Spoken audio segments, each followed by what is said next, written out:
चुप रहना एक महान कला है। यह शक्ति केवल शब्दों को रोकने की नहीं, बल्कि अपने विचारों को नियंत्रित करने की भी होती है। कई बार चुप्पी किसी भी तर्क या बहस से अधिक प्रभावशाली होती है। कहानी मौन की ताकत। गांव में एक प्रसिद्ध संत रहते थे। लोग उनके पास अपने जीवन की समस्याओं को लेकर आते और वे सिर्फ मुस्कुराकर या इशारों में ही जवाब देते।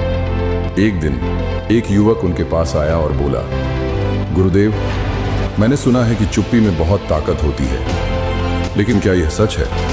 संत मुस्कुराए और बोले, उत्तर तो तुम्हारे भीतर ही है, परंतु इसे समझने के लिए तुम्हें स्वयं अनुभव करना होगा। युवक कुछ समझ नहीं पाया। तब संत ने उसे एक कार्य सौंपा। तुम्हें 7 दिन तक बिना बोले रहना है। इसके बाद आकर अपनी अनुभूति मुझे बताना। युवक को यह चुनौती रोचक लगी। उसने पहले दिन ही महसूस किया कि लोग उससे बातें करने की कोशिश कर रहे थे, लेकिन जब उसने जवाब नहीं दिया तो वे खुद ही शांत हो गए। दूसरे दिन जब उसके मित्रों ने उसका मजाक उड़ाया तो वह पहले गुस्से में आ गया, लेकिन फिर उसे संत की बात याद आई और वह चुप रहा।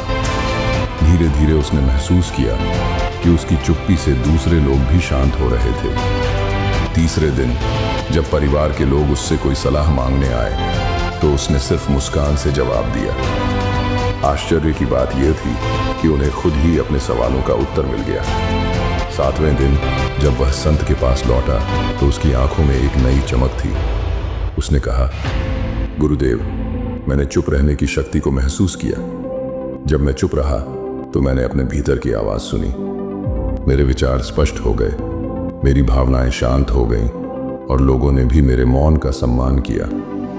संत मुस्कुराए और बोले, बेटा, जब हम चुप रहते हैं तो हमें खुद को समझने का अवसर मिलता है। हमारी शक्ति हमारे शब्दों में नहीं, बल्कि हमारी चुप्पी में भी होती है। जो व्यक्ति चुप रहने की कला सीख लेता है, वह जीवन की हर परिस्थिति में धैर्य और बुद्धिमानी से निर्णय ले सकता है। युवक ने प्रण किया कि अब वह केवल वहीं बोलेगा जहां आवश्यक होगा। निष्कर्ष, चुप्पी केवल कमजोरी नहीं, बल्कि एक अद्भुत शक्ति है। सही समय पर मौन रहना व्यक्ति को आत्मविश्लेषण, धैर्य और समझदारी प्रदान करता है। इस कहानी से हमें सीख मिलती है कि कभी कभी चुप रहना ही सबसे बड़ा उत्तर होता है।